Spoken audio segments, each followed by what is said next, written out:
If you play the electric guitar, you're likely drowning in an endless sea of women trying to get a piece of you. Probably lots of dudes who want to get their piece inside of you too. For some reason, there's just something about the electric guitar that groupies find simply irresistible. Whether you're into chicks, dudes, or whatever, having lots of adoring fans who want to tear your clothes off can be a real hassle. Fortunately, guitarists have lots of options when it comes to avoiding groupies.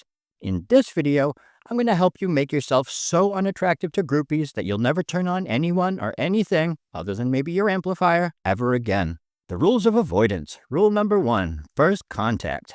What groupies want more than anything is to connect with you on a personal level, so you're going to want to make doing so as hard as possible. The less accessible you are, the better. Obviously, you have to go out and play your guitar. If you just stayed home hiding out all the time, you wouldn't be a guitarist. You'd be a hermit, and they don't get groupies. They can do burpees, they can have herpes, but hermits don't get groupies. So you have to actually go out and play your guitar. Make that thing sing because it's the only communicating you'll be doing with the audience. Don't even make eye contact with anyone in the crowd. A quick glance and a half smirk is all it takes to get a groupie's panties wet. The only person you should be making eye contact with is the drummer when your playing goes off the rails and you need to get back on beat. The second your set's over, you need to get out of there. Fast.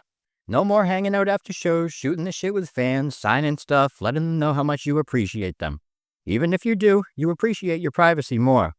So the second your lead singer starts going into his cringy end of the night, "Thank you, Boston, we love you all," speech, slip out the side door before any groupies have the chance to slide into a conversation with you in the hopes that you'll slip it into them. A few decades ago, once you made it out the door after a show, you were home free. Not anymore. With social media, you need to be on your guard 24/7. Back then, stalking a guitarist was hard work. You had to actually follow them home, wait in the bushes, peep in the window. Now you can stalk someone halfway across the country from the comfort of your own bed. Which is why guitarists who want to avoid groupies need to be as asocial online as they are in real life. Quit posting videos of you sharing your genuine thoughts and opinions about stuff. That kind of media is like crack to a groupie. They can't get enough. From now on, you're only going to post guitar meme videos. And maybe an occasional video of your cat doing something funny. But that's it. Don't post anything that's even remotely personal. Don't leave your location tagged. And for God's sakes, don't read and reply to DMs, PMs, or any other M's that you get. Can't you see? On Snapchat and IG, it's just groupie after groupie, trying to be friendly so that maybe you'll give them the D. Rule number 2, second guessing. If you can attract groupies with the way your guitar playing sounds, you can repel them with the way you look and the way you smell. Maybe you aren't able to escape after a show and have to interact with some groupies. Don't freak out. This is a second chance to scare them away. From the crowd, they couldn't smell you, and under the dim house lighting, you didn't look half bad. But after the show, once a groupie gets close enough to you backstage, their nose and eyes will get blasted with the harsh truth of who you really are, shattering the idealized version of you they've got in their head. When a groupie takes one up-close look at your sweaty, awkward ass in a well-lit room, they'll second-guess how they feel about you.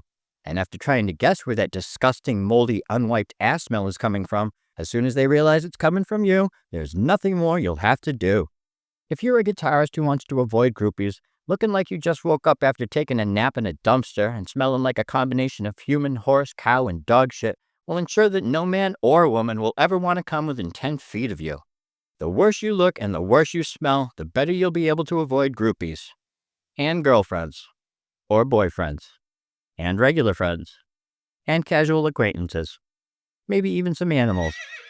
If you're worried about groupies, personal hygiene is something you no longer have to worry about.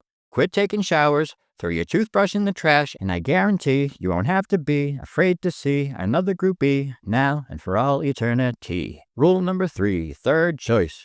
If you're a lead guitarist, you've got 99 problems and a bitch is probably every single one of them.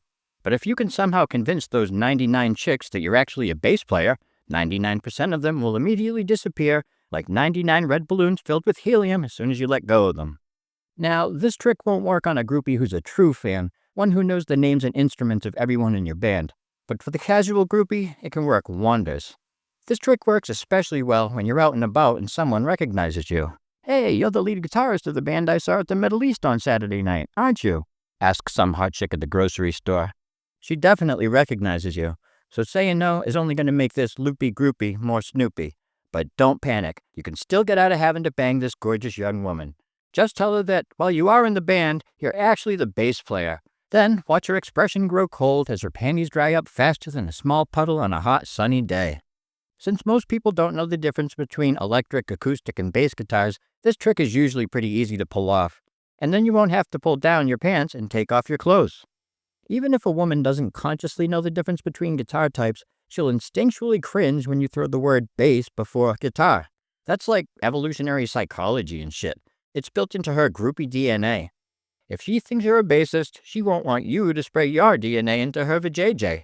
You can get away, keep your PMA, and stay groupie-free for yet another day. Man, I hate to tell you, but you're living in denial of the fact that my brand new album, Denialism, just dropped on all streaming services and is even available as an actual physical CD. It's 12 tracks of raw, unapologetic chaos inspired by punk rock, metal, and all the other genres I'm always talking shit about. So if you enjoy loud music with fun, lighthearted themes like nihilism, class struggle, loneliness, and existential dread, Denialism is out now.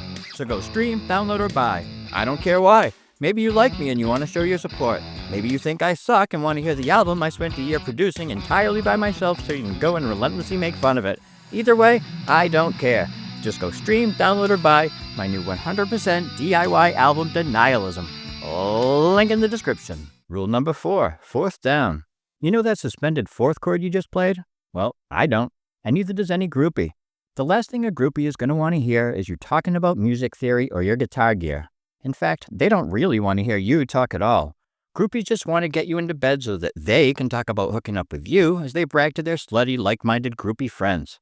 If you botch our first 3 rules somehow and a groupie manages to get you alone somewhere, fortunately, there's something you can do to avoid getting some.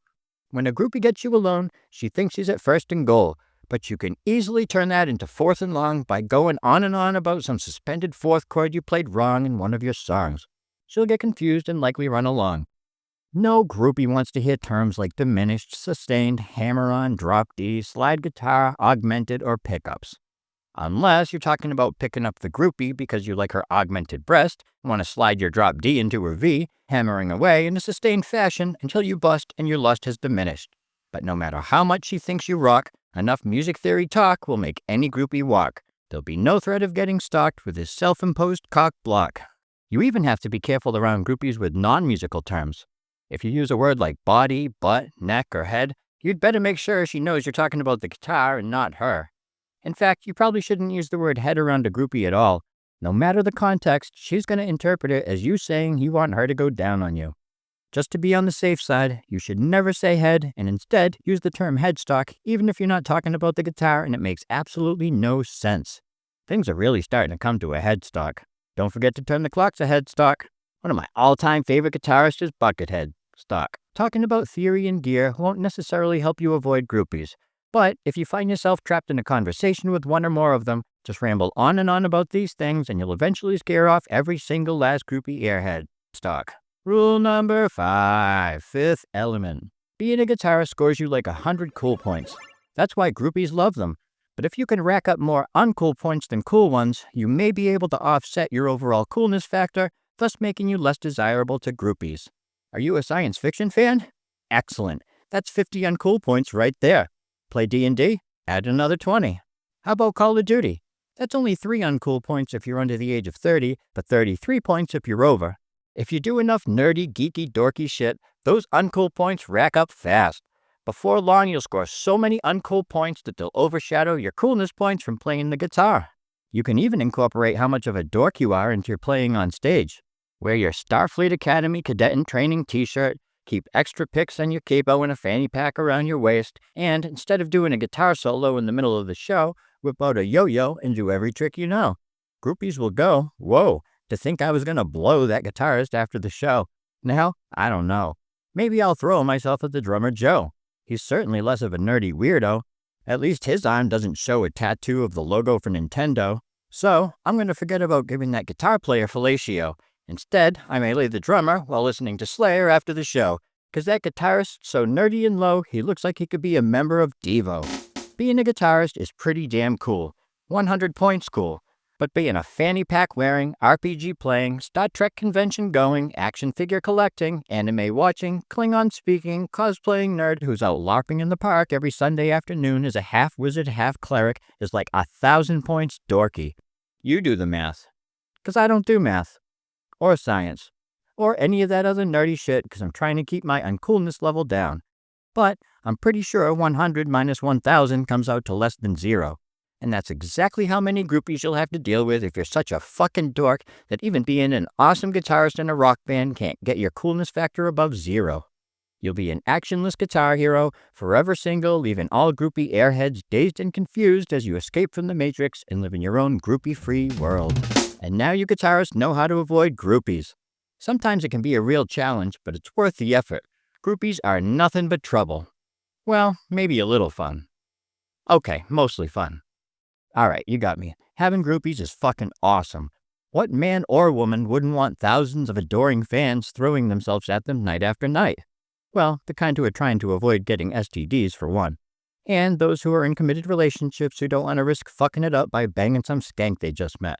And then, of course, there are those of you who are single but actually have some sort of standards when it comes to who you stick your dick inside. Me? No standards.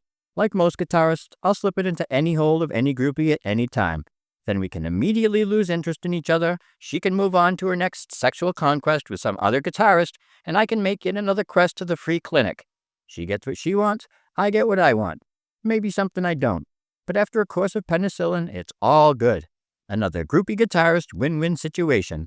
But if you happen to be that 1 in a million guitarist who actually has standards, follow the advice in this video and you'll never have to have wild, passionate, uncommitted sex with another gorgeous, eager-to-please groupie ever again.